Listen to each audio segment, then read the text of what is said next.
Stop it some more. All right. How's everybody doing today? How's everybody doing today? See, that sounded so much better.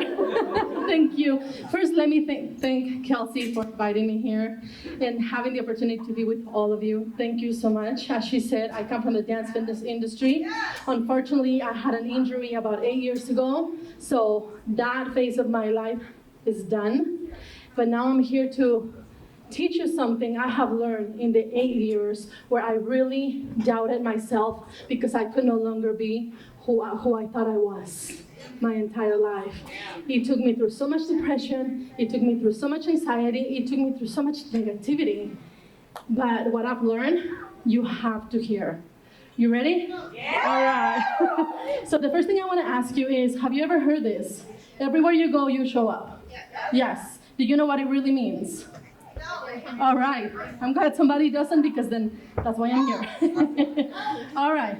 So it's all about your factory settings, right? We were born with a set of factory settings, and some of us, if we don't learn about it, we continuously operate under those settings, and we show up as that person, even though we're trying to reach a different goal. Our operating system is still outdated, and it will not let us get to that goal. Hi. My name is Rosa Alejandra. I'm a bestselling author, and I am also, like she said, a self-love coach. I absolutely feel in my core, I believe it in my core, that every single woman is a container of greatness. And it's my mission, my life's mission, to help her unleash that greatness, because I know for a fact that if she does, she's gonna become a beacon of light for the next woman up, and then we're gonna make waves, freaking tsunamis, and that's what I see. So here we go. Yeah. Today I'm here to tell you that you can break through glass ceilings if you use self-love. So let's go back to factory settings. I'm gonna tell you a little story that you probably can relate to. And the story is about you. You were a little baby, and you had your mother and your father download their belief systems onto you, right? And then, after a few years, they send you to school. The rules were, you're going to go to school to listen, you're going to respect, you're going to shut up, and you're going to learn. So guess what? Now, the school, the teachers, the peers downloaded their belief systems onto you. And then you grew up, and you had your first relationship. Uh-oh. Guess what?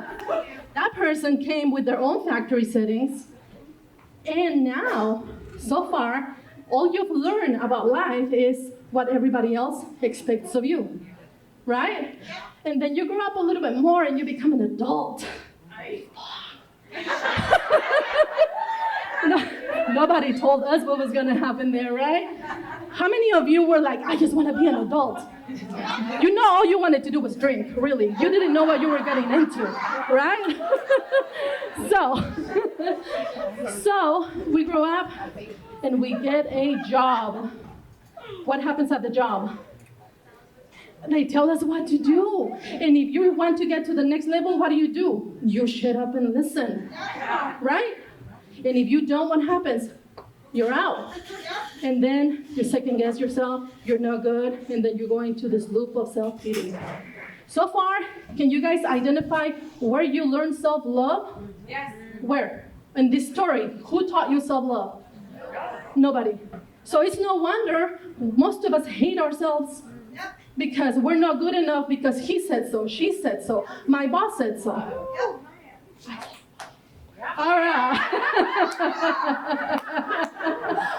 I'm on video, so I cannot say that word right now. Anyway. So, subconscious belief systems equals subconscious behavior.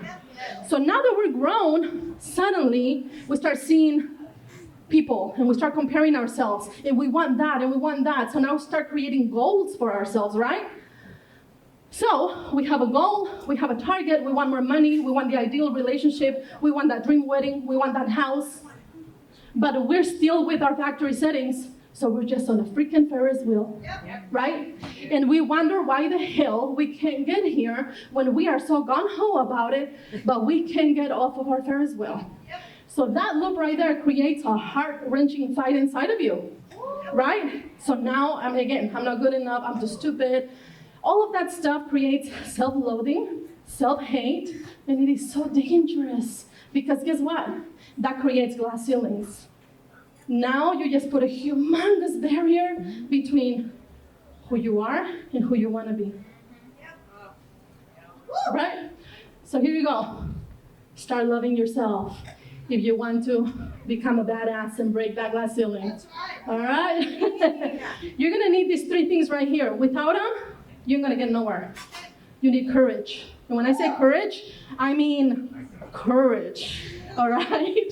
Awareness, mindfulness. You have to practice, and then once you master it, you have to stay consistent. I am here not to just talk to you, I want to challenge you. It's up to you if you accept the challenge or not. I want to challenge you for 30 days to become very courageous, and your homework tonight is, I want you to go home, and I want you to get in front of a mirror. Oh, all right. But check this out. I want your lashes off. I want your lipstick off. I want your jewelry and your hairdo off, and I want your clothes off. I want you to get in front of the mirror right exactly how your creator brought you. And I want to know how you feel. All right? So I want you to look, spend 5 minutes, and allow anything you feel, see, and think. Allow it. I don't care if it's painful. It's just you in the mirror. It's okay. You're safe. You won't feel safe, but you are safe. I promise you, you will not die. That person on the other side of the mirror is there for you. You're not alone. And that is the person that you've been ignoring for most of your life. All right? Once you've done, I'll stop it some more. Okay. Once you've done your homework for 5 minutes, every day for 30 days. But after your 5 minutes, I want you to journal. What did you think? What did you see? What did you feel? Write it. As painful as it might be, or maybe it's amazing, who knows? Write it down. And then this is going to start happening if you're consistent. You're going to start killing all of your old selves. Each old self represents somebody that you've never been, somebody you were never meant to be, somebody that somebody called you at some point in your childhood that you decided to own up to. You were not that person. You were never meant to be that person. So stop playing that game. Let it die. Let it die. The more you practice this, I promise you, you are going to get in front of the mirror, and you're going to see, in my example, you're going to see Rosa, and you're going to identify whoever called you fat or deformed or no good.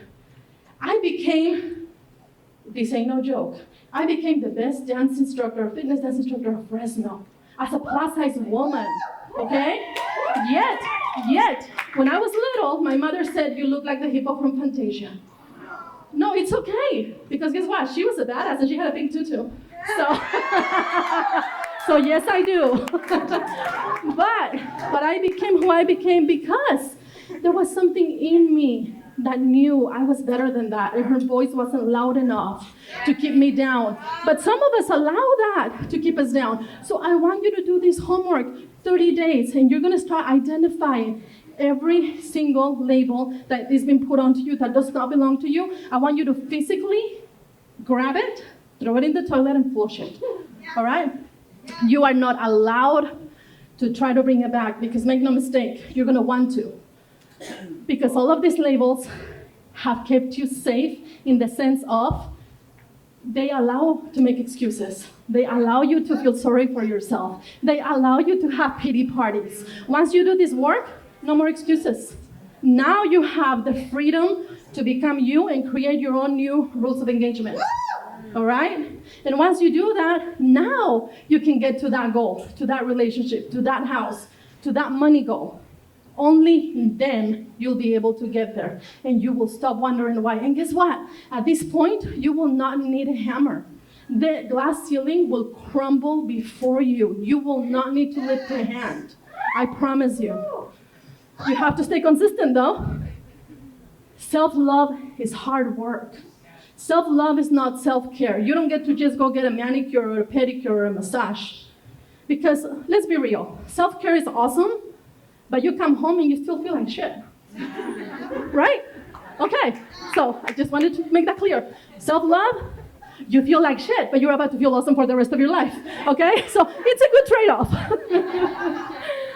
So, bottom line, the day you accept yourself for who you truly are, the day you let go of whom you were made to believe you were, the day you align yourself with everything you've ever wanted, that's the day you're going to see that glass ceiling break.